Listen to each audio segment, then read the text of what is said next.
posterity. So for the first year, I did not have to clean a Cuisinart or get out the Band-Aids for my bloodied knuckles on account of grating potatoes. So Trader Joe's sells hash browns, quote unquote, frozen in a bag. It's a big, like, a 1 pound bag, and all it is shredded potato. It's no salt, no pepper, totally unseasoned. It's dried out already so that you don't have all of the excess water that you have to, to make a good crisp latke. A lot of it is removing water from the potatoes. It saved so much time and effort. You combine the hash browns with your other ingredients. In my case, I used some shredded leeks, salt, pepper, and because Kelly is gluten-free, we used a little bit of gluten-free flour and egg to bind it, and that was it. They were perfect. And 5 minutes of prep. So that's my life hack. Trader Joe's shredded hash brown potatoes in a bag, combined with other ingredients, and you're good to go. There's still 4 more nights of Hanukkah where you can enjoy this treat. I hope you will. Trader Joe's is starting to become a contender against Zabar's for the Jewish Vatican. That's right. I don't know. I'm a Trader Joe's fan only because it not only nourishes my stomach, but also protects my wallet. So I'm a big fan. Joe Levine, is there any truth to the rumor that you are the Joe of Trader Joe's? I am not the Joe, no. Though interestingly, as part of Trader Joe's diversity, inclusion, or diversity, equity, and inclusion efforts, this is true, they have eliminated some of their branding that used quote unquote ethnic food, ethnic names to designate ethnic foods. Like if you bought guacamole at Trader Joe's, it used to be designated as Trader Jose's. If you bought chicken and broccoli, it was Trader Ming. They've changed all that. So okay, I'm going to invite us to bless together. Baruch atah Adonai Eloheinu melech haolam, asher kidshanu b'mitzvotav v'tzivanu la'asok b'divrei Torah. We are grateful that we can study our sacred text and tradition. And additionally, I would say our blessing to God for the opportunity to study is made even more joyful by the opportunity to do so during the Hanukkah festival. Some years, like next year, we won't be able to do that because Hanukkah comes too late and will correspond with winter break. But for us, for now, we have a wonderful Hanukkah study. The study is not Hanukkah themed. We are proceeding sequentially through Pirkei Avot, which is part of our extended Mishna study. I'm going to give us just a few sentences of overview that will help us unpack the Mishnayot, the teachings that we're looking at today. Pirkei Avot, as I've said many times, is a book by rabbis for rabbis. It really is the earliest work of rabbinic literature, and as such, gives us deep insights into how the rabbis imagined Judaism, or even, I should say, reimagined the biblical Israelite religion into the thing we call Judaism. Hanukkah is actually a perfect example of the difference between biblical Israelite religion and Judaism, in that Hanukkah is d'Rabbanan. That's an Aramaic word that means implemented by the rabbis. In Jewish law, in halakha, there are 2 categories of authority that are imputed to Jewish practices. Jewish practice can either be designated as d'Rabbanan, as I have said, something that was implemented by the rabbis, or it can be d'oraita, which is the Aramaic word for Torah, de being a preposition that just means of or from. So Jewish practice can be from the rabbis or from the Torah. Some of this is a little bit of legal fictionalizing, in that not everything that is d'oraita, that is to say, designated as coming from the Torah, seems to be directly from the Torah, right? So the rabbis, for instance, will insist that not eating cheeseburgers is d'oraita, because thou shalt not see the kid in its mother's milk. Now, there's a long interpretive chain that gets us from thou shalt not see the kid in its mother's milk to don't have a cheeseburger. Nevertheless, the rabbis would look to certain laws of kashrut, particularly the forbidden mingling of milk and meat, as deoraita, because there's a verse thrice repeated in the Torah, thou shalt not see the kid in its mother's milk. Whereas, let's take an example like a mitzvah, and I want to come up with an actual mitzvah. Well, like I said, lighting the Hanukkah lamp. When you kindle your Hanukkah lights tonight, you will say, Baruch atah Adonai Eloheinu melech haolam, asher kiddeshanu b'mitzvotav, who has consecrated us or sanctified us with God's mitzvot, vitzivanu, and has commanded us, lahadlik ner shel Hanukkah. Well, there's no mitzvah in the Torah, certainly, or in anywhere in the scripture that discusses lighting a Hanukkah light.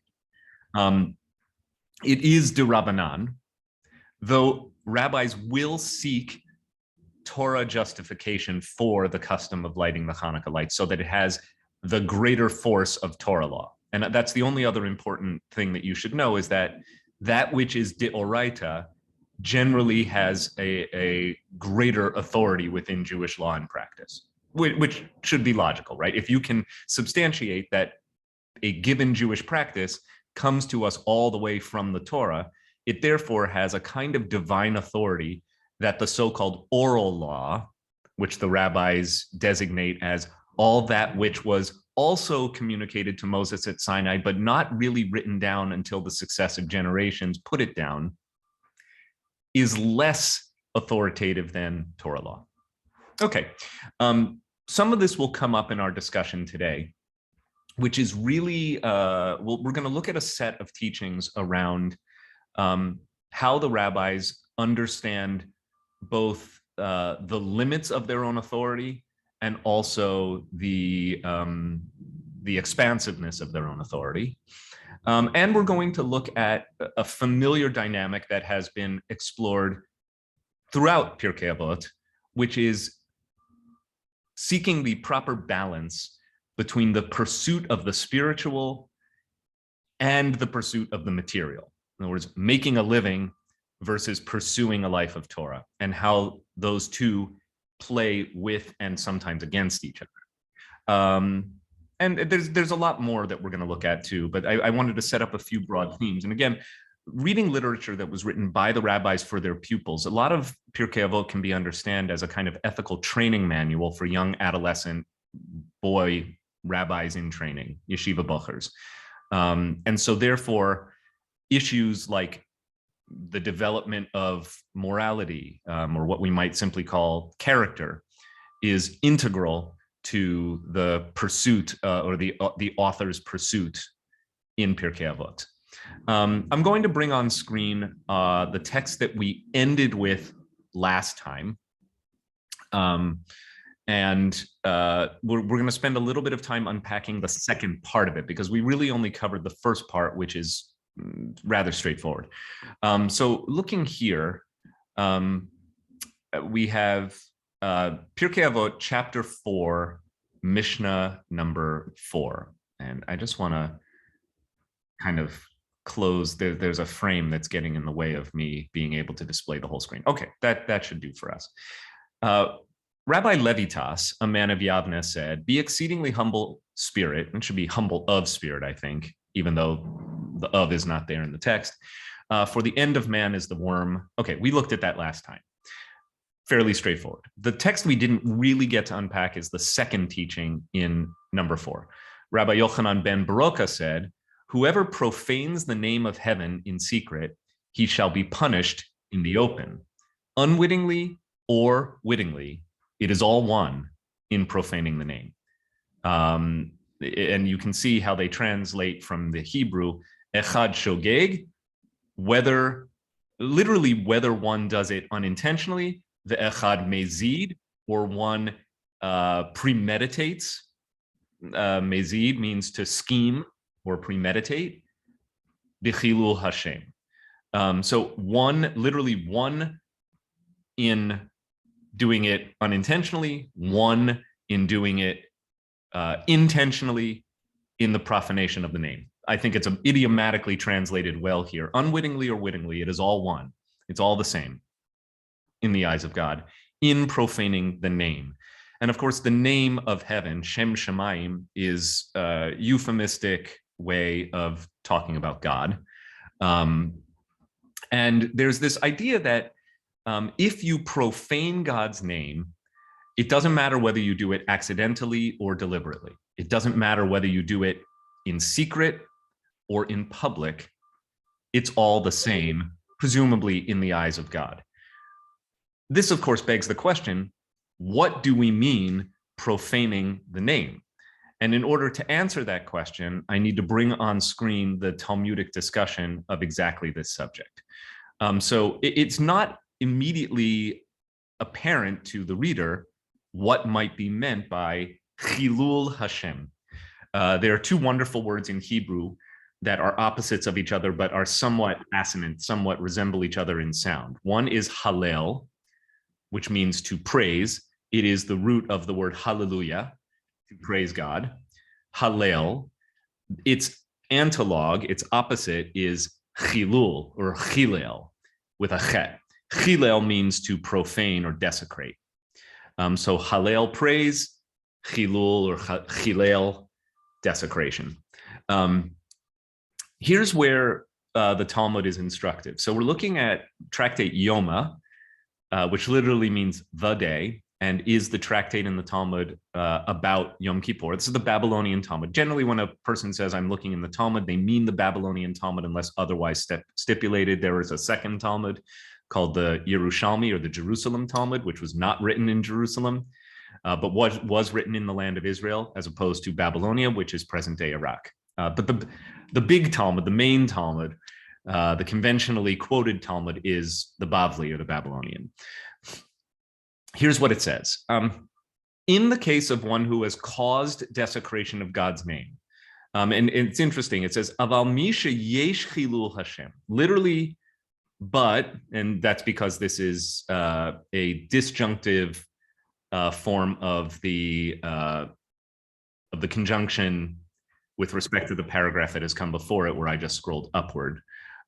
This is in the long discussion that may be familiar to you from the High Holiday Machzor, that says, for sins between a person and God, the Day of Atonement atones. Or in other words, the mere fact of having a Yom Kippur effectuates human atonement or Jewish atonement, right? That's why Yom Kippur exists, to clear or cancel out or cover up all the transgressions that took place in the last year between a person and his or her God and God. For sins between a person and another person, we remember reading, the Day of Atonement does not atone, does not effectuate atonement until one has made teshuvah, or aptly quoted, one has made peace with his fellow. You may know that quote from the High Holiday Machzor. But there is one category of transgression that does not fit either of those stipulations. Remember, the first is, if you transgress against God, the Day of Atonement atones. You transgress against another person, Yom Kippur does not effectuate atonement until you have atoned directly with your fellow. But there is one category of sin, or transgression, that needs something more, and that is, quote unquote, chilul Hashem, desecration of the divine name. These words here, chilul Hashem. So it says, Aval misha yesh chilul Hashem biyado, literally, but one who has a desecration of God's name in his hands, in his hand, biyado. Literally one who is kind of, I think, coming to Yom Kippur, having held on to something in the last year that caused the desecration of God's name. Again, we still don't know what that is, but that's how the construct here is set up. His repentance has no power to suspend punishment. In other words, you can make teshuvah all you want. Ein lo koach b'teshuvah. There is no koach, there is no strength in his teshuvah. Litlot velo b'yom hakippurim lechaper. So his teshuvah, his repentance, does not actually suspend the punishment. Litlot literally means to cause something to be hanging or suspended.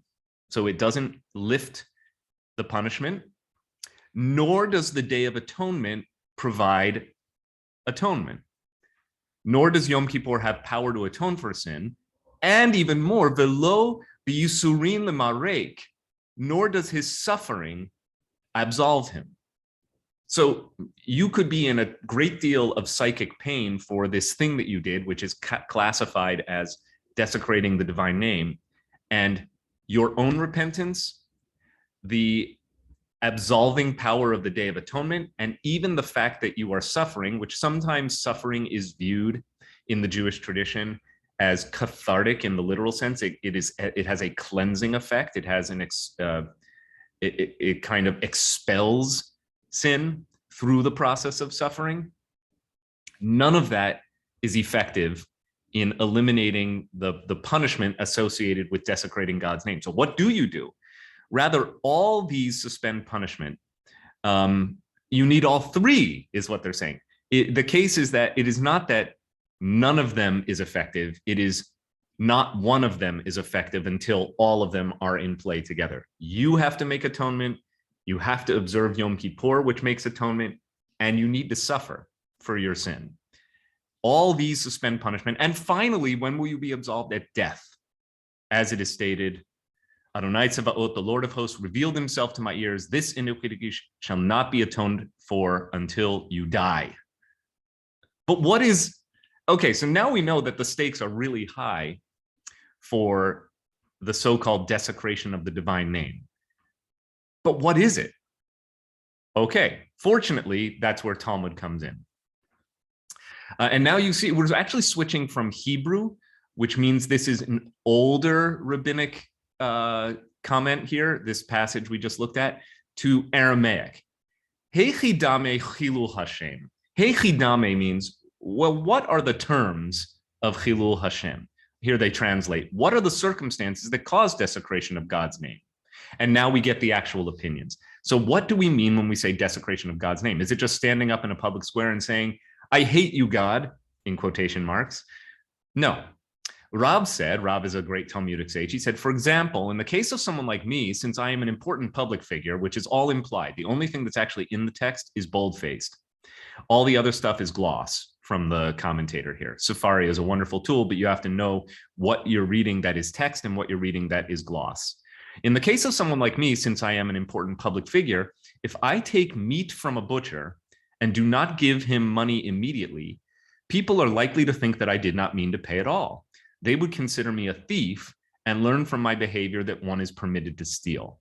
And therefore, he would have desecrated the divine name because he is posing as God's representative on earth, a great teacher, and he is transgressing, and therefore he is misrepresenting God among the community, which desecrates the divine name. There is a whole line of interpretation that you need in order to understand how this constitutes a desecration of God's name. We're going to read a couple more, and then I promise I'll open this up for comments and questions.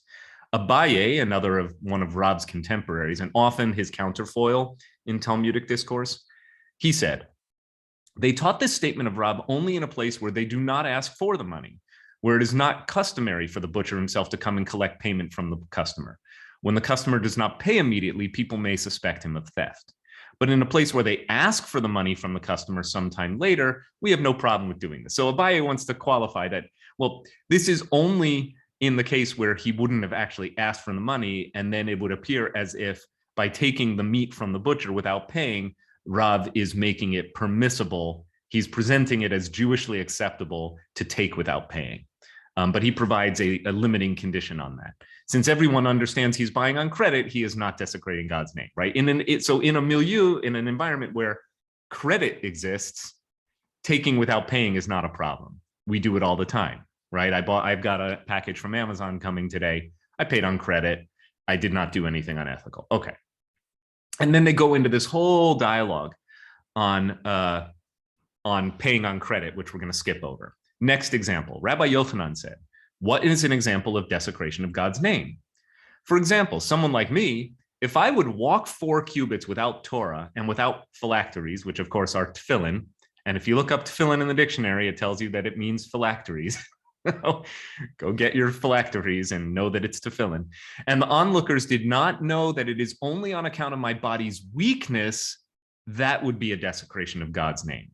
In other words, if I am in public without my Torah, without my books, my teaching, and without my tefillin, and remember, Rabbi Yochanan, this is a great rabbi of his generation. So if I go somewhere and I'm not either carrying Torah, wearing my tefillin, or maybe it means metaphorically embodying the values of Torah on the one hand and Jewish observance on the other.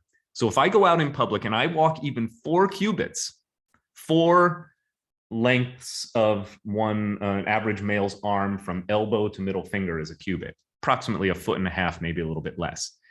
That would be a desecration of God's name because he is, again, presenting himself as a Jewish authority, and yet he is out there in public spurning the Jewish tradition. And therefore making it seem as if that is an acceptable thing. Obviously, the only reason a rabbi would do that, this text proposes through the gloss, is that he's unable to carry the stuff because he's frail. Yitzchak from the school of Rabbi Yanai said, any case where one's friends are embarrassed on account of his reputation, meaning his friends are embarrassed due to things they hear about him, this is a desecration of God's name. And Rab Nachman Bar Yitzchak said, one creates a profanation of God's name, for example, when people say about him, may his master forgive so-and-so for the sins he has done. In other words, when one has incurred a public reputation for being a sinner, that constitutes a desecration of the divine name. And I think that is where the discussion on what constitutes desecration of God's name concludes. Yeah, the rest is all about repentance. I just wanted to check that I hadn't missed any other examples. So this may surprise you because none of these behaviors have to do with actually walking out in public and saying, God is terrible. You know, God, our God is a lousy God. Or even doing what Elisha ben Abuya, whom we studied extensively a few weeks ago, the acher or other who went into the so-called orchard and became an apostate, left behind the Jewish tradition. You will recall that elsewhere in the Talmud, the story that is told of Elisha ben Abuya is that he witnessed a child rescuing or taking eggs from a bird's nest and doing what the Torah commanded. He shoot away the mother bird, and then he fell to his death. And Elisha ben Abuya said out loud, leit din veleit dayan, in Aramaic, there is no judge and there is no justice. Or leit din veleit dayan, there is no justice and there is no judge. In other words, he disavowed God openly and he walked away from the Jewish tradition. You might think that elsewhere in the Talmud, they would say, that is what we mean when we say desecrating God's name. But no, the Talmud makes clear that chilul Hashem, to desecrate God's name, actually has everything to do with how we carry ourselves in the world and what we might call personal integrity, or more specifically, Jewish integrity, or more specifically, rabbinic integrity. Because remember, this is a book about Pirkei Avot is drawing on traditions that will help young men become rabbis. So a lot of what we're talking about today is a subject of quite some personal interest for me because it's all about how to be a rabbi in the world. Okay, Mom and Dad, your hands first. In the passages that you had on the screen, the boldface was from The Talmud. From the Talmud. Right. Who wrote the stuff that was not in boldface? I have to look at which translation or which Talmud Sefaria has the copyright to put up on the internet. I don't think it's original commentary. I believe that it is Sonsino, which is probably the most famous 20th century edition of the Talmud. So it could be, I think that it's, or Steinsaltz rather. It could be the Steinsaltz coming. Adin Steinsaltz, who died, I think, about a year ago or 2 years ago, was the greatest Talmud scholar of our lifetimes, all of us in this room, whatever generation we are. And he produced a massive lifetime project of the entire Babylonian Talmud with his commentary. So I think that it is Steinsaltz's commentary. He is unpacking the text to provide what he believes is the proper understanding. But again, I have to caution the reader, it's all gloss. This is not Talmudic, though. It is not from the era of the Talmud. It is a 20th century or even 21st century gloss that helps a lay reader understand what the hell the Talmud is talking about. Because the signature feature of the Talmud is, even though it's a massive book, it's actually so highly elliptical. That is to say, it appears when you read it as if whole words and whole sentences are just missing. You can't get the meaning. Like if I just put it on screen for a second to illustrate, if we're looking at Yoma, this is Yoma 86b, right? So just going up to the passage, sorry to cause a little bit of whiplash with the scrolling. This is the passage we looked at, right? So the boldface is what's written there. And you can see the Hebrew above is rather short. Rabbi Yochanan Amar, Rabbi Yochanan said, Kigon ana dimsagena arba amot bela Torah uvela tefillin. So literally all it says there is, for example. Kigon means for example. Ana means for me. Dimesagena, if I walk arba amot, 4 cubits, bela Torah uvela tefillin. But there's no explanation provided. In other words, this is where the Talmud is trying to unpack and present for the reader, what do we mean when we say Chilul Hashem? What do we mean when we say a desecration of God's name? What kind of behaviors? And remember, the stakes are very high, because only Chilul Hashem, only desecration of God's name, forces a position where a person can atone only if 3 conditions are met. 1, he repents, he makes teshuvah. 2, he has Yom Kippur. And 3, he suffers. And even then, maybe only his death will provide sufficient atonement. So the stakes are high. And what's the kind of sin that we have in mind? Well, Rabbi Yochanan says, here's an example. Someone like me, I walk 4 cubits without my Torah, without tefillin. No explanation provided. Then it goes on to the next guy. You can read this here. Yitzchak devei Rabbi Yanai Amar. So there's none of this stuff.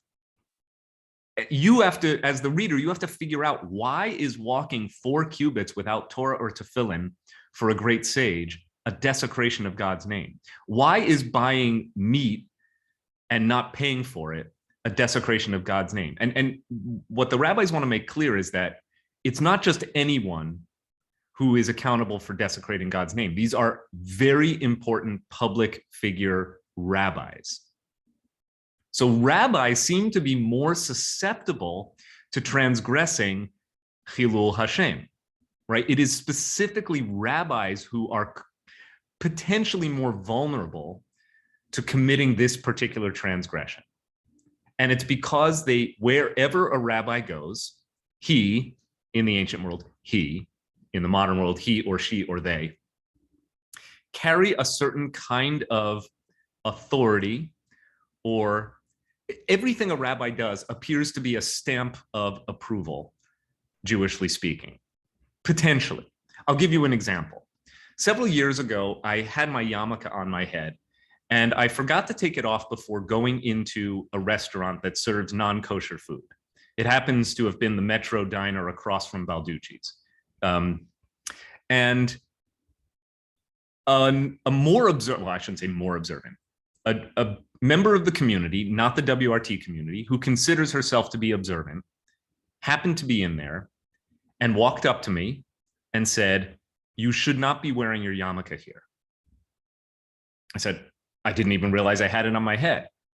And she said, "By wearing your yarmulke, you are signaling that this restaurant serves only kosher food, and that it would be acceptable for an observant Jew to eat here."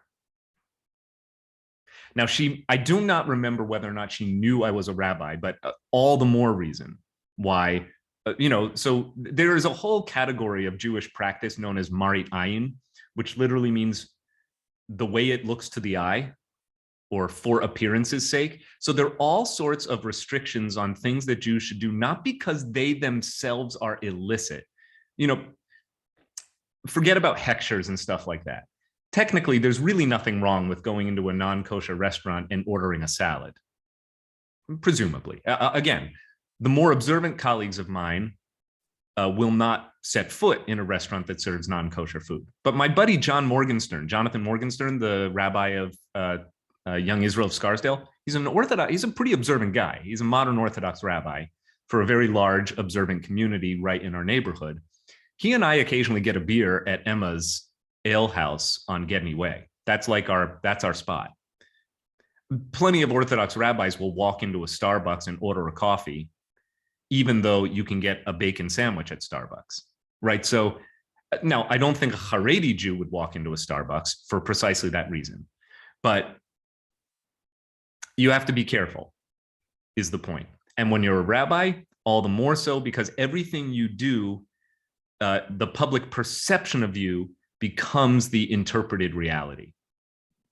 Okay, so it could look as if I'm giving a hechsher to a restaurant that has non-kosher food. All right. Is it a desecration of God's name? God forbid, but okay, I stood chastened in that moment. I wanted to say, embarrassing a fellow Jew in public is also a transgression, but I did not say that. I took my yarmulke off and said, have a nice lunch. Russell, Russell, and then Steve. I'll go in that order, please. Well, thank you very much, and thank you for the explanation. The thing that actually fascinates me most about this passage is something actually in the very first portion of it that you showed us, which is the line that says, profaning the name, even in secret, is punished in the open. And of course, it begs the question in my mind, if it's done in secret, how does anyone, in the open know about it? The illustrations that you give all seem to suggest that public behavior are expressions of your internal being. But is it possible to take it to another sort of more existential level, to say that if you are aspiring to the kind of life that the Mishna wants us to, that there actually is no distinction between our interior life and our exterior life, that one flows through the other, and what is hidden is actually revealed? I would say absolutely. It's a very deep and important insight into, I believe, the rabbinic worldview that is expressed throughout Pirkei Avot, but probably nowhere more clearly than here. Yeah, I really appreciate your insight into the text. Steve. Thank you. In thinking about the descriptions that were given, it brought to mind, of course, that the appearance of impropriety is what's underneath this, and micro messaging and intent is doesn't matter. It's what the action is, and that's kind of, that's come back around today to for people as well. So it's interesting that it was implicit, at least it appears implicit to me in something written in the 2nd century. Yeah, and I think the rabbis are cautioning their pupils, their disciples, to be rigorously attentive to their conduct, to their behavior, because a desecration of God's name could be incurred in secret or in public, and especially even unintentionally. Like so many of the things, like I didn't think about wearing my yarmulke at a non-kosher restaurant, I just had it on. But nevertheless, it gave one person in the community was concerned that I, a Jew or even a rabbi, could be giving a false impression of what was acceptable within Jewish law and Jewish society in that instance. Again, many of you rolled your eyes when I told the story, which I take as an empathic response to me feeling that I shouldn't have been called out for a minor transgression, which may not in your eyes be a transgression. Believe me, my feelings need no protecting around this. I've gotten so much mileage out of the story I can now tell that incident has proved to be beneficial to my rabbinate, in that it really taught me a lot in light of the way in which, again, we would call it the optics of the situation. And sometimes I've had to, just talk to my younger colleagues by way of my mentoring sessions with them, just about, well, how is something going to look? Forget about your intentions. Intentions can't be seen. What will people perceive about this behavior? And sometimes it's just the way you dress, to the way, but those are the small things. It's more like, okay, what will people interpret about what you just posted on social media? And I've learned many of those lessons myself, often the hard way. Doug Worley. Yes, hi. So if this is how a yeshiva or rabbinic student or rabbi should, watch themselves so that they don't desecrate God. What about the rest of us? Right. Look, Is I there, would, yeah. Is there anything that talks about? Because I can think of, I'm thinking of God. I overused that word. I think we all do. This serial thing called House of Cards, and at some point the guy, he desecrates his father's grave by urinating on it. I remember that, the Kevin Spacey character. Amazing, right? And he did something, I can't remember exactly what it was, but a desecration of a statue within a church. And so this is an act of disrespect, rather than being angry at God and, pushing your hand up at him because you felt that something happened that shouldn't have happened, or even questioning the existence of God, just going on and on about, I don't know about this, let me think about this. And what about that? And what about this? So anyway, that's my... Yeah, I mean, generally, it's interesting. In later literature, Chilul Hashem, this notion of desecrating God's name, comes up a lot around Jewish martyrdom stories, particularly the literature that was composed after or around the time of the Crusades. There are a lot of stories that say, such and such praiseworthy woman slaughtered her children in front of her eyes and took a sword to her own neck rather than perform a Chilul Hashem when the crusading marauders came and insisted that she submit to be raped, or, for instance, even to be forced at sword point to eat pork. There are things that apparently during times of great tribulation for medieval Jewish communities, there are all of these accounts, and many of them may be legendary, or I would say both the severity and, more importantly, the frequency that these accounts appear to suggest was the case is likely exaggerated. Nevertheless, they're lurid. They are in some cases salacious, and therefore they got good press. So there are all of these accounts which may not have reflected the day-to-day reality even during the Crusades. Nevertheless, we know that Jewish people and Jewish communities suffered terribly at the hands of Gentile marauders on their way, allegedly, to liberate the Holy Land from the Muslim captors, but found that the heathen or the infidel Jews in their midst also made good targets.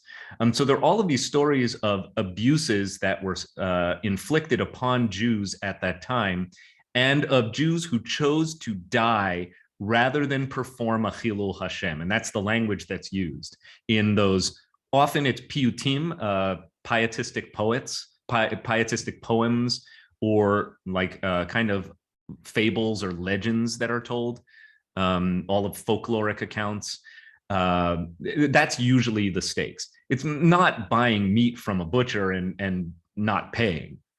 So all I can say in terms of the standards to which the common Jew is held, are held, and the standards to which the rabbi is held, evinces a kind of, I'll give an answer by way of an analogy. There's a wonderful statement that I recently heard that the Jews are just like every other people, only more so. And I would say within Jews, within the Jewish community, rabbis are just like every other Jew, only more so. It's more because, again, I wish it were not the case. And I've grown much more comfortable with just making it clear to my congregants that I am a rabbi, I'm a teacher of Torah, and I'm also a community figure who is held to a higher, perhaps a different standard of integrity, at least Jewish integrity. I think that's just the case now. It's always been the case. I once was buying a birthday gift for somebody, and I went to the mall on Shabbat to purchase it, and I ran into a congregant who said, "Rabbi, why are you shopping on Shabbat?" And what I wanted to say was, "Why are you shopping on Shabbat? Just like you. Come on." But I get it. I do get it. Okay, let's look at the next text. Pirkei Avot, chapter 4, Mishna number 5. We're going to be looking at a teaching by Rabbi Yishmael ben Elisha, who was the head of an academy in the 4th generation of Mishnaic sages, so some active period in the first part of the 2nd century, between like 110 and 135, before the Bar Kokhba revolt. He was also positioned, it seems, in the literature as an intellectual rival to the great Rabbi Akiva. And of course, the milieu here is a time of harsh persecution of rabbis by the Romans. We've talked several times about the rabbis who are martyrs at the hands of the Romans after the failed Bar Kokhba revolt. But Rabbi Yishmael is a very important sage with a dramatic impact on Jewish law and Jewish thought. And let's look at one of his statements. This may be among the better known, one of the more quote unquote famous Pirkei Avot teachings. Rabbi Yishmael, his son, meaning the son of Rabbi Yochanan ben Baroka, the previous sage, he who learns in order to teach, it is granted to him to study and to teach. So if your purpose in learning is to teach, you will have the opportunity to both learn and to teach. The Hebrew is simple. Rabbi Yishmael beno Omer, his son, says, Halomed Torah, and it doesn't just say, and that's why the Hebrew is really important. The translation doesn't always capture every word. Halomed Torah, one who studies Torah, almanat lilamed, in order to teach, maspikin biyado lilmod ulilamed. Literally, it will be sufficient in his hands. His hands will have, or it will be sufficiently within him, he will be granted both lilmod ulilamed, to learn and to teach. And I will tell you that my general approach to learning new material is with the intention to teach it. It's the thing that drives me to learn new material as a rabbi. I've come to learn that if I want to learn new material, the very best thing I can do is a year ahead of time, or even 6 months ahead of time, say, okay, this spring or next winter, I'm going to be teaching whatever subject I want to learn, that I also think will intersect with the interests of the congregation. But in the case of this class, Mishna and Pirkei Avot, the main reason I chose this text is I thought it would be good for me to hone my Mishna skills. And I wanted to come back to this text, and I really wanted to do a deep dive for myself. And I realized, though, the best way I can do that is teach it, because I have to do the learning myself first. Okay, so if you set aside the time, energy, and commitment to teach, if that is the purpose of your learning, you will be granted the ability to learn and to teach. But that's not the highest ideal in this world, in the world of the early rabbis. V'halomed al menat la'asot, one who learns in order to do, to perform, right? To effectuate, to do mitzvahs. Maspikim biyado lilmod ulilamed lishmor v'la'asot. 4 things come out of it. He will be, and so not 3, by the way. If you learn in order to practice, to do la'asot, it is granted to him, you will have the ability, lilmod, maspikim biyado, lilmod, to learn, ulilamed, to teach, lishmor, to observe, v'la'asot, and to practice. So if your purpose in learning Judaism is to become a better Jew, not only will you learn the material, not only will you become a capable teacher of the material, but you will become the best teacher of the material, because you will be exemplifying the behaviors that the material comes to teach you how to do. Again, there seems to be a consistent emphasis or theme, a motif here about the link between Torah and personal conduct. And that personal conduct is reinforced as a goal of Jewish learning. Right? We learn in order to be better Yids, not only to become masters of Jewish learning. If this is not somehow transformative of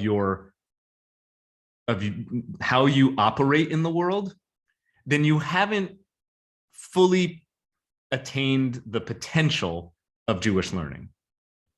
By the way, there's nothing wrong with learning for the sake of learning. There's nothing wrong with learning for the sake of teaching. But it seems to position at the optimal or highest level, learning in order to perform mitzvot, to become a better Jew in practice. Reading on. Rabbi Tzadok Omer, so this fellow, Rabbi Zadok or Rabbi Tzadok, I thought I could just touch him and it would tell me who he is. Let's see what happens. Rabbi Zadok. Oh, nope, the commentary window seems turned off. Okay, sometimes they tell me who it is, and it's a new feature of Sefaria. Doesn't seem to have a thing on Rabbi Zadok. Okay, Rabbi Tzadok Omer. Al ta'asem atara lehit gadel bahem. All right, I'm just going to go to the English here. Do not make them a crown for self-exaltation, nor a spade with which to dig. Do not make them, not clear what the antecedent is for the pronoun them. Do not make them a crown for self-exaltation, nor a spade with which to dig. Reading on, I'm going to have you figure out what the allegory is here. So too Hillel used to say, he that puts the crown to his own use shall perish. Thus you have learned, anyone who derives worldly benefit from the words of Torah removes life from the world. And again, Hebrew, halamadata, so you have learned, kol hanehene midivrei Torah, literally anyone who derives benefit. It says enjoyment, but usually it means personal benefit, material benefit. Midivrei Torah, from the words of Torah, notel chayav min ha'olam, has literally uprooted. Notel is what you do when you take a carrot out of the ground. Notel hagezer, notel et hagezer, right? You pull something out. You uproot one's own life from the world. I don't know if that means that, you will physically be in jeopardy of death, or, that you've somehow incurred a mortal penalty. I think that it could be understood metaphorically, since this whole passage traffics heavily in metaphor. What it means is that if you are learning or teaching Torah strictly for personal or material gain or benefit, somehow you have uprooted yourself from eternity. From ha'olam can also mean all time and space, and not just the physical world. Okay, I'm going to allow us to unpack this, especially the line that says, do not make of them a crown for aggrandizing oneself, nor a spade with which to dig. So what is being referred to here, and how are we to understand the caution of Rabbi, I think it's Rabbi Tzadok, quoting Hillel?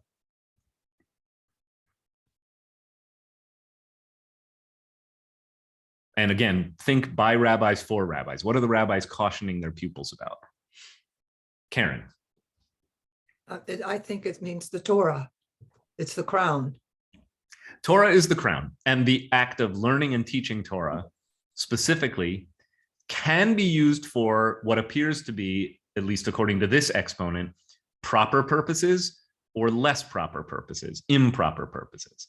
Again, it makes it clear that learning and teaching Torah is in and of itself a net good. It goes on to say, learning Torah in order to live Torah is best of all. Another voice comes into the text and says, okay, but if learning or teaching Torah is used to aggrandize oneself, or as a spade with which to dig, which we will unpack, that is bad. And in fact, Hillel gave us some help in understanding this passage when he said, anyone who derives material benefit from the teaching of Torah has uprooted himself from the world. Okay, so now you probably get spade with which to dig a little bit better. If you understand that Hillel is being brought as a gloss on spade with which to dig, help me out. Audrey, your thoughts? Well, I think it has to do with the requirement for humility. The first one, certainly. Teaching, and then it's a caution to retain humility as you go out beyond just the learning and the teaching. That's right. Yeah. Be careful, because you don't want to wield your Torah learning, says the one rabbi to his disciples. You don't want to wield your Torah learning as an intellectual cudgel over other people who are less learned than you. That is bad. And in this world, a lot of esteem and therefore authority and power accrues to the one who has accumulated much Torah learning.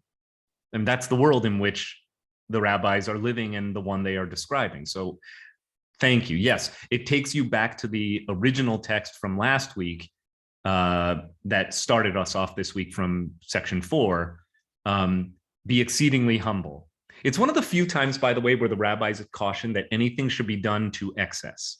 And exceedingly is a fairly mild adverb. What it really says in the Hebrew is anav me'od me'od, or shafal me'od me'od. Be very, very humble. Normally, a path of moderation is the one that the rabbis counsel in all behaviors. When it comes to humility, however, and a lot is made of this elsewhere in rabbinic literature, humility is an attribute that one cannot have too much of in Jewish thought. One can never be humble enough. And that's why when Moses is lifted up as the greatest prophet, the greatest leader the Jewish people has ever produced, many scholars have pointed out that the quality most commonly or most explicitly associated with Moses in the Torah is his humility. The Torah even says, now Moses was an exceedingly humble man. And therefore, it is not the fact that he was an orator or a lawgiver or a revolutionary freedom fighter who liberated slaves. When Moses's eulogy, as it were, is provided in the generations of subsequent Jewish thought and literature, it is his humility that is often credited as his single greatest quality. Steve Maskin. I was fascinated by the inclusion of the word lishmor, which the translation didn't include it at all, right? But you raised up, and I appreciate that. Lishmor, not just observe but guard, seems to me to suggest that you learn to teach and observe and practice to share and teach practice. And so it suggested to me somewhat like this concept of mimetic teaching, where you behave in a way that teaches people how to behave. And it just seemed like that was consistent with the times then. I mean, there's a lot of discussion. Maybe Kierkegaard brought it up about the way Jesus taught, but seemed to me. Yeah, so absolutely. And beautiful use of mimetic, by the way. That's really nice. Yeah, I mean, look, I don't know about you, but because I have been studying this literature with you now for, what, a year and a half at this point? We're, a couple weeks more, and then we're going to go on winter hiatus, though I'm going to advise you to tune in to the Thursday morning classes starting in January that Rabbi Reeser is teaching on a different subject, but there's going to be a very enriching adult learning program offered by Rabbi Reeser in my sabbatical hiatus this winter. He'll be teaching the Bible as literature, same bat time, same bat channel. It's probably a different Zoom channel, but it's 10:15 to 11:45 on Thursday mornings. And if you haven't studied with Rabbi Daniel Reeser yet, he's masterful. And he's so good. So I really strongly implore you to tune in to his sessions. I think you'll you'll love it. But more to the point, I don't know about you, but studying this literature has, I think, in ways both subtle and profound, shaped how I interact with the world. It could just be because Pirkei Avot is particularly attentive to the real lived dimension of human experience. It's not, for instance, like a tractate of the Mishna that would be much harder for us Reform Jews to grasp, much less to implement, like the one about the proper pruning of trees or koshering of utensils. Right? I mean, if that's what we were studying, well, there's a practical, implementable, dimension to such learning. But with Pirkei Avot, like, you can, the next time I would think the next time you're at the butcher, you might think about paying promptly. I don't know, like the next time you get your credit card statement, maybe you'll remember that there's a Mishna about that. The next time you wear your yarmulke in a non-kosher diner. Okay, let's hear from the Dougs. First Doug Worley, and then my dad. Okay, got the mute. With regard to the shovel, I'm thinking of the people on TV who ask for money all the time and become rich. In my opinion, charlatans, but they're using God's name, some teaching of God to dig for gold. Thank you. I think that's exactly what's happening here, by the way. I think that's exactly what a shovel to dig, and it doesn't even get to the level of, or necessarily imply the level of abuse that some of the worst, religious figures for hire have demonstrated in the public arena. Televangelists are the easiest target here. But even something much milder and much more commonplace in our world, in our 21st century American milieu, which is simply rabbis taking paychecks to teach Torah. That would have been highly outside of the norms and explicitly outside the comfort level of the rabbis who are teaching here in Pirkei Avot. You have to understand, in order to really get the whole caution against a spade with which to dig and Hillel's caution about anyone who derives material benefit, etc., you have to understand that until the 19th century, rabbis were not paid to be rabbis.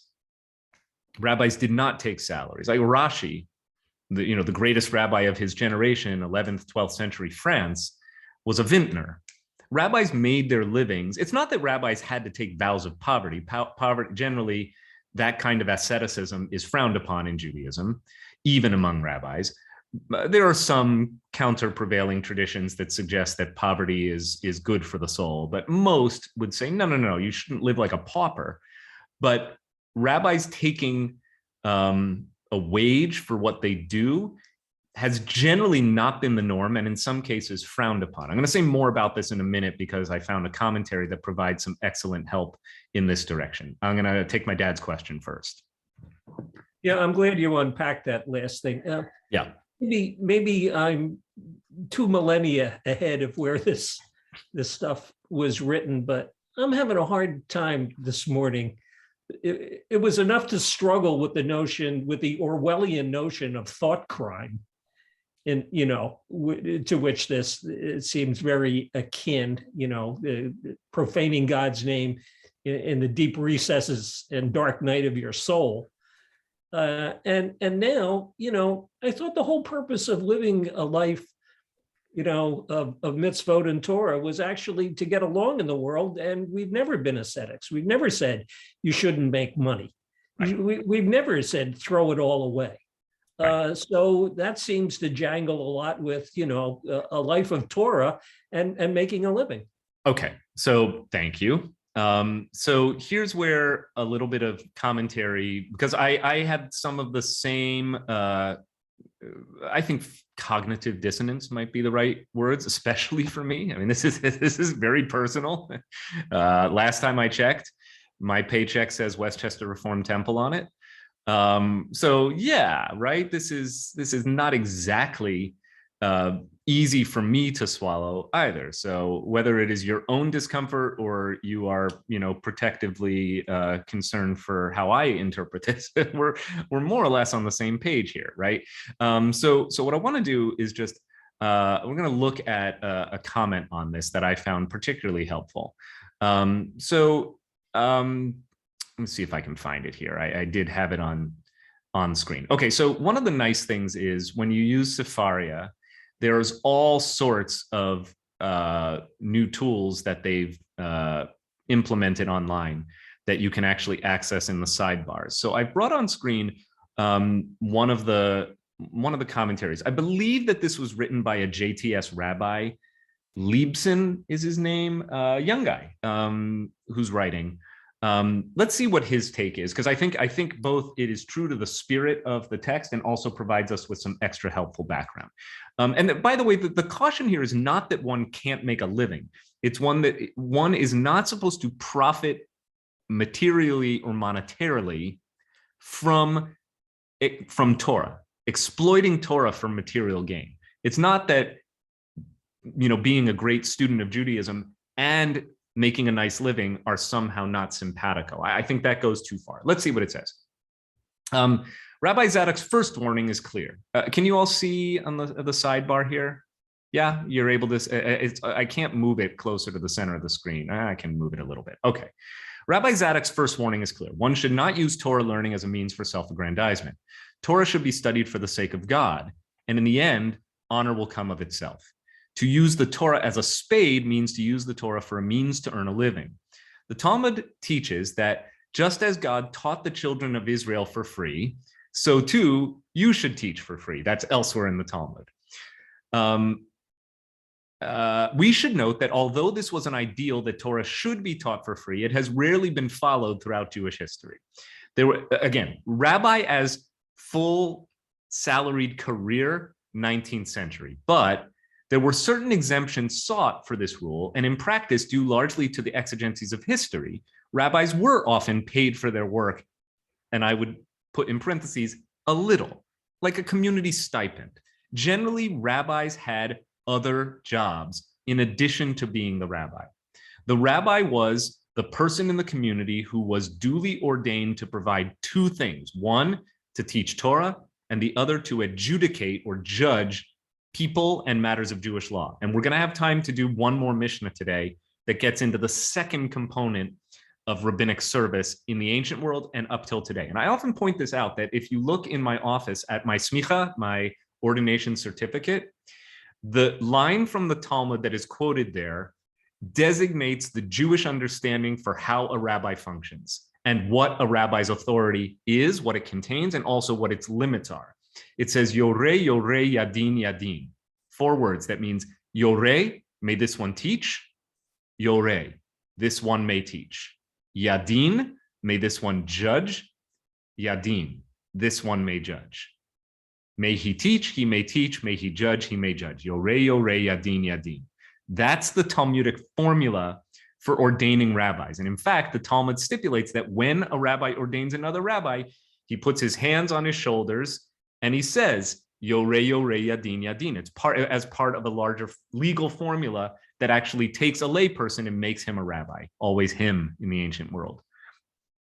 That is, however, a very limiting set of responsibilities. That is all rabbis were expected to do. They were not expected to be pastors to the sick. They were not expected, to be CEOs for congregations. They were not expected to manage staff. They were not expected to know how to do a YouTube video or a Zoom session, right? So the role of the rabbinate has changed and largely grown, so that even the 21st century rabbinate, my colleagues and I agree, colleagues of all generations agree, that the 21st century rabbinate is a much harder job than the 20th century rabbinate, just because of the world in which we're living. It's a much more complicated job. And it's a much more complicated role in the context of the communities and societies in which we live. In antiquity, Yoreh, Yoreh, Yadin, Yadin. Can this one teach? Can this one judge? That's what our community needs. We need a good teacher of Torah, and we need a person who is viewed as the authority in matters of Jewish law, who can judge the people on matters of Jewish law. End of story. And therefore, we might be willing to take a community pushki, a little tzedakah collective, and give our rabbi a stipend for his generous service to the community. But it was never the expectation that that's how the rabbi made a living wage. He made his living wage from some other pursuit, generally. Okay, reading on. Furthermore, Torah study and teaching is difficult enough that it often requires one to devote full time to its pursuit. Well, thank you for acknowledging that. But of course, this commentary was written by a rabbi who's a little bit younger than I am. So, however, despite this, Maimonides, the greatest rabbi of all time, right, excoriates those who earn a living teaching Torah. He writes, there is no basis at all for this, that is, for earning a living teaching Torah in the Torah. Because we have nothing from the Torah that suggests that teaching Torah should be a way to make a living. According to Maimonides, the sages of the Talmud did not accept charity from their neighbors and were content to live a life of poverty. So devoted were they to Torah. And we do have people on the extremes of Jewish society today in the Haredi world where poverty is lifted up as a virtue, right? The men should study Torah all day long and the community and God will provide the rest. That's the norm. And that's why there's such entrenched poverty and inequity between Haredi society and contemporary Israeli society. You can see this in Brooklyn too, or in Ramapo, or not Ramapo, Monsey, right? This is Maimonides, they never permitted themselves this begging people for money. They saw indeed that that should be funds, not founds, that this taking funds would be profaning the name of God in the sight of the masses, because then people come to regard the study of Torah as no more than another occupation by means of which a man makes a living. That's Maimonides' opinion. That's a direct quote. Other medieval scholars vehemently disagreed with Maimonides and stated that Torah scholars who earn a living are not guilty of any transgression. Speaking personally, okay, this rabbi says, I believe that Maimonides' should be apostrophe rule is somewhat impractical and would potentially lead to a deterioration in the study of Torah. If people could not feed their families while studying Torah, they would not be able to study nor teach. However, I think that the spirit of his warning should remain in the ears of those who engage in the study of Torah or work as rabbis. And by the way, now speaking personally, I agree with this assessment. He says, while it may be necessary to earn a living doing so, the primary motivation cannot be profit. A rabbi who turns his training into a way to earn a buck and does not do so, quote, for the sake of heaven, seems to me to have broken this transgression. In the second half of this Mishnah, Rabbi Zadok quotes Hillel. This quote is taken from chapter 1, Mishnah 13. This is the first time we have seen in our Mishnah one rabbi quoting another, even though Hillel's not technically a rabbi. Rabbi Zadok treats Hillel's saying almost as if it were a proof text from the Bible. By Rabbi Zadok's time, Hillel's statement had become sanctified and were good enough to prove things. This phenomenon is very important as we trace the development of Torah study and rabbinic literary compositions. According to Rabbi Zadok, one who receives financial compensation in this world for teaching Torah will not get a reward in the world to come. It is as if he uses up the reward which he deserves. I thought this was a really cogent, helpful commentary that I hope maybe soothes a little bit of your cognitive dissonance data around this and kind of makes it clear that what is specifically being referred to here is we do not pursue the rabbinate, we do not pursue a life of teaching Torah for the primary purpose of making a lot of money. Now, on the other hand, I speak for, I think, all of my rabbinic colleagues in saying it is our hope that the high degree of professionalism, commitment, love, and integrity and simple devotion that I and my colleagues endeavor to bring to our work merits congregations that employ us, treating us like a mensch. So that, and I'll just share very personally, I'm sitting here in a lovely home, but when we were looking for our home, we had a wonderful realtor who was a member of the congregation at the time. And every time we would look at a house, after looking at it, our realtor Joyce would look at Kelly and me and say, so can the rabbi live here? That was her line. In other words, is this a place that would be deemed as suitable for a rabbi? which has a lot inside of that statement, does it not? Because it means, because it could be, we could violate that by a house that would appear to be too ostentatious. We could also violate the precept by a house that looks a little too shabby, right? The WRT might not be proud to know that its rabbi was living in some ramshackle dump.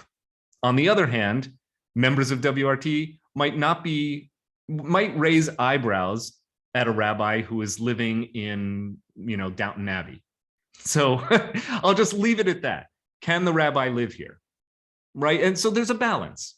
There's a balance. And I have to say, I think our realtor really had a lot of seichel, a lot of Jewish wisdom and ethical awareness when she helped us choose our home, which is, of course, why we chose her to be our realtor. And we trusted her to help us find a place where the rabbi could live.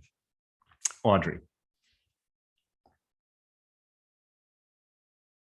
Just unmute yourself kindly.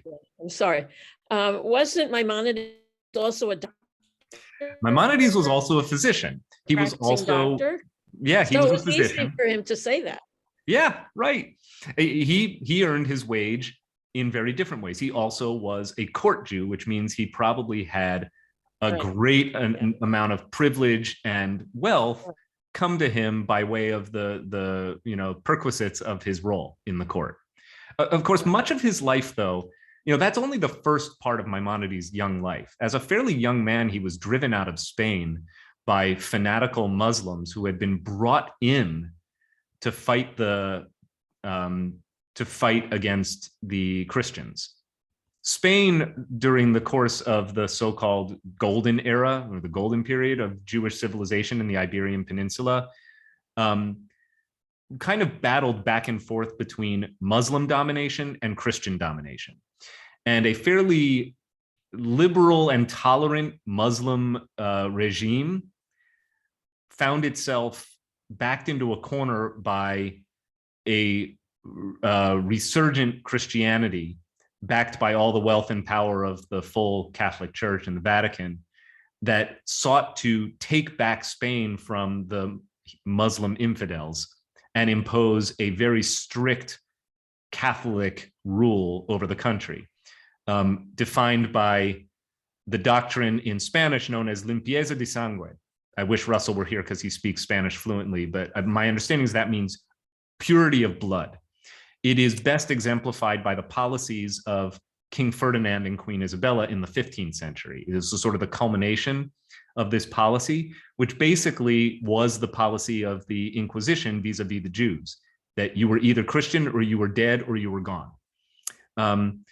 In order, as this resurgent Christianity was beginning to take root in the 13th and 14th centuries, Maimonides is a 13th century sage, the writing was already on the wall, and the more tolerant and liberal Muslim rulers of Spain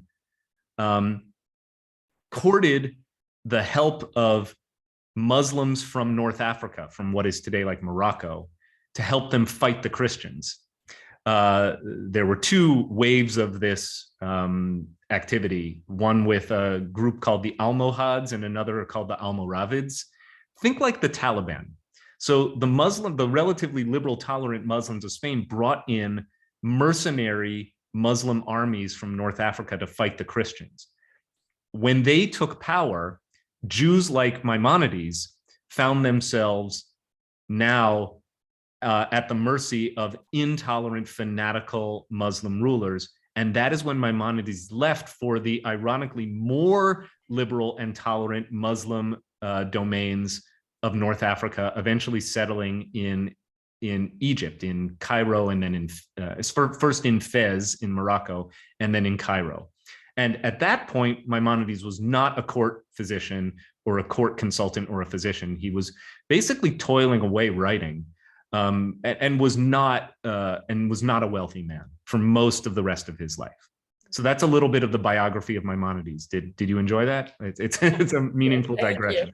Well, Maimonides knows of which he speaks, though, right? So Maimonides is quite the exponent because he's had some lived Torah, we would call it, on the subject of how much should one derive material benefit from one's teaching of Torah. He lived the life as a man of privilege and experience in education and, as a medical doctor, but he also lived as an impoverished Jew in a foreign country.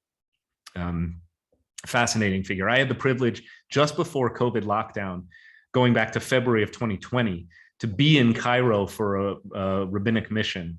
Kelly and I were there for about a week, or 9 days. It was amazing. And we saw Maimonides' synagogue, where he toiled in the basement and where the Cairo Geniza was discovered. So pretty amazing stuff. All right, let's do one more Mishnah, and that's where we'll conclude today. Here it is. I'll bring it on the screen. I just have to close out the commentary window. But all of these tools, by the way, are very user-friendly for those of you who want to do more exploration. If you're reading Pirkei Avot, you just slide over to the right-hand sidebar, and you can locate the many commentaries, both traditional and modern. I'm using the modern commentary because I find it very approachable. So we've got actually, we'll probably get to 2 Mishnayot today. They're not hard. One is very, very short and simple. Here it is. Rabbi Yossi Omer. Rabbi Yossi says, Kol ha-mechabed et ha-Torah. Anyone who honors the Torah, gufo mechubad al habriot. Literally his very body, gufo, his body, mechubad is honored, just the passive or inverse form of kaved or kavod. Mechubad, his body is honored al habriot, among creation. They say by others, but literally his physical self, he becomes honored by others. V'chol ha-mechalel, there's that root again of chalel, chilul, desecrate. Ha-mechalel et ha-Torah, anyone who desecrates Torah, not the name of God, but here desecrates Torah, gufo mechulal, his body is desecrated al habriot, among creation. But here they use the word dishonors, is himself dishonored by others. So it's a fair, maybe this is a little bit tautological. If you honor the Torah, you will receive honor from others. That's my interpretive translation. If you give honor to the Torah, you will receive honor from others. If you dishonor the Torah, you will be dishonored by others. All I have to ask you, oops, I didn't mean to do that, community of learners with me, true or false? Do you agree with this statement that if you honor the Torah, you will be honored by people? If you dishonor the Torah, you will be dishonored by people, especially for rabbis. Remember the audience here. That's why I started with the long exposition on by rabbis for rabbis. What do you think? True? Yeah, this is pretty straightforward, right? With all of the complications that come from rabbis working in a modern context where we do take salaries for what we do, where the temptations of transgression are pronounced, maybe not more than for anyone else in positions of authority, but there are certain vectors, there are certain slopes along which it is easy for a rabbi to slip. Probably always and maybe more, right? But that's true for any figure in authority. But there are just certain things that rabbis have to be particularly attentive to. And being in the public eye is, I would say, a significant factor in many of these. And because of all of that, I should say, despite all of that, what communities really want, they want their rabbis to actually walk the walk, do they not? Right? So if I'm teaching Torah, I think it's important to the community I serve that they understand that I'm doing my best to live Torah as well. I also, with all of that, I hope my community understands that last time I checked, I'm a human being. And that means that I do make mistakes, including ethical mistakes. Karen? Yeah, I was just thinking about tying your first personal story about in the restaurant and then the ones that you're talking about here with all that we're talking about, not going out with your phylacteries and your stuff. And I don't really remember who made this statement, but I heard it in a meditation just yesterday. So it fits and I'd like to share it. It says, what we are teaches far more than what we say. Oh, it's so good. That's like a Pirkei Avot, unattributed, right? Right. I can't remember who it was. No, it wasn't attributed. let's look at, thank you for sharing that. Couldn't have had a better complimentary line, both compliment and complement. Okay. One more Mishnah for today, and then we conclude. We now move to the second function of rabbinic service in the ancient world, and very much today, that of being a judge. So we'll end on this note today, and we will pick it up next week. We meet next week for one more session, December 9th, and then we go on winter hiatus. So we'll do a lot more. We may not conclude all of chapter 4, but we'll make some very significant headway, I am sure. And then I will advise you once again to consider studying with Rabbi Reeser during my sabbatical, which is scheduled to take place January 1st to April 1st. And then I'll be back in the saddle for the spring. And we will resume our study in the spring, and the dates are already on the calendar. You'll be advised of them, but same time and format. Rabbi Ishmael, his son, so that means the son of Rabbi Yossi,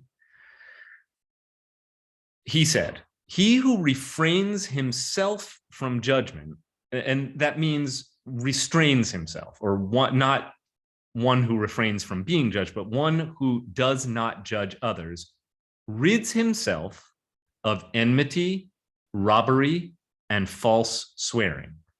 But one whose heart is presumptuous in giving a judicial decision is foolish, wicked, and arrogant.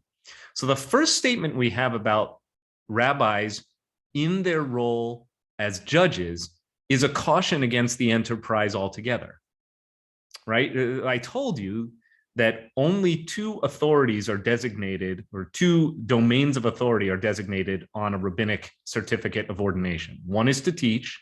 We've covered that quite extensively, both in our study leading up to today and today especially. What does it mean to be a teacher of Torah? How does teaching Torah intersect with our personal and especially our public conduct, but even our private conduct? That's section A. Section B, we now get into what does it mean to be a judge? So it's very interesting that Rabbi Ishmael begins for us with a warning. Actually, it would be better if you didn't judge at all, he seems to say. He who refrains from judging, and one who restrains himself from judgment or from judging, he rids himself of enmity, robbery, and false swearing. In other words, if you do not serve as a judge for other people, right? And this doesn't just mean being judgy. This means actually adjudicating cases for Jewish people in the community. If you do not do that, you will not have to be tied to or associated with the following three things: enmity or ill will, right? Enmity, eva, hostility. Gazel, theft. Interesting that would come up. And shivuat shav, oaths that are null and void, or false, swearing falsely. We're going to unpack that briefly. But one whose heart is presumptuous in giving. So if you judge and you are presumptuous in rendering judgment, that person is foolish, wicked, and arrogant. So there are a lot of areas where in the role of judge, a rabbi can go astray. What about this enmity, robbery, and false swearing? Michelle, do you want to comment on any of this Mishnah? It is a challenging Mishnah to unpack, I'll admit. Well, it strikes me that it overstates, and I assume intentionally overstates its case because it is an assigned role, and we know even from Moses and Yitro that you got to judge, you've got to have somebody who makes rulings, and that and so I assume it's an intentional overstatement in order to promote humility and to tell people not to get too full of themselves. Excellent. Right. So yeah, the second half of the statement seems to imply that, okay, assuming that you do take on this required, mandated role of your rabbinic service to the community, let's define what a good judge is. A good judge is not presumptuous. In other words, a good judge carefully weighs decisions, makes sure to know all of the facts of the case, knows the law really well, that it would be halakha, Jewish law, before rendering a decision. And if you don't do so, if your heart is presumptuous, if you're full of yourself, if you think that you are smarter than the people you are judging or smarter than all of the other rabbis who are judging, you might render decisions recklessly, right? Because you think, oh, I could never make a mistake.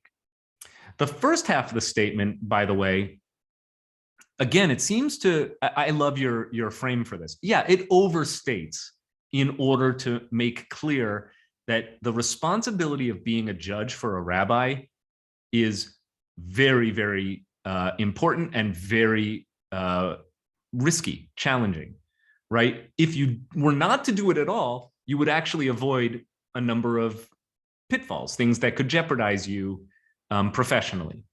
And rid yourself of enmity. Okay, so if you choose not to, if you were to walk away from this mandated responsibility of being a rabbi, if you've never judged anyone or any cases, well, you wouldn't make any enemies. That one's pretty straightforward. One commentary I read suggested that robbery would mean that if you don't judge people, you won't run the risk of rendering a bad decision, which would rob from those who are falsely convicted, rob them of resources, rob them of their freedom. In other words, if you choose not to be a judge at all, even though it is, as you pointed out, Michelle, a mandated part of being a rabbi, life would be easier for you because you would not run the risk of rendering a false decision, which has real consequences for those who are judged.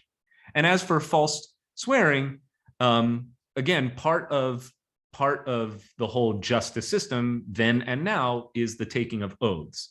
And you would therefore, by abdicating your responsibility to judge, this would provide the benefit of not associating you with people who are presumably lying under oath. That's how I interpret that. There are at least 3 categories of things that would be bad for a rabbi that could be altogether avoided if you chose not to be a judge. Where we're going to go next week is to see the flip side of this is, but you don't get that choice. As a rabbi, you must judge. That is what we do.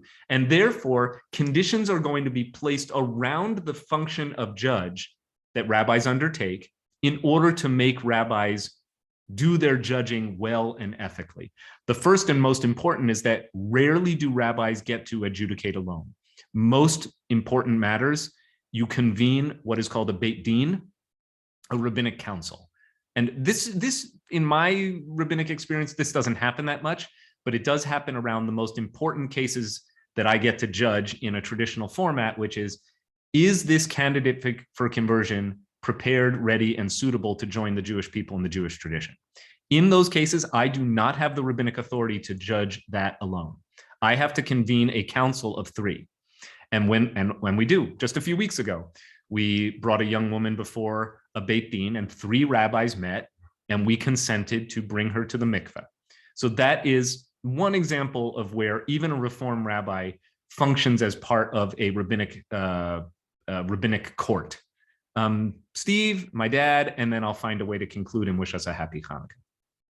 So quickly, I was just thinking that it wasn't that first formulation wasn't necessarily a, if you abdicate the responsibility, you avoid all this stuff. It seemed to me more a way of describing what you must be careful about in the way that you act as a judge. Nice. And that also totally plausible. Like that a lot.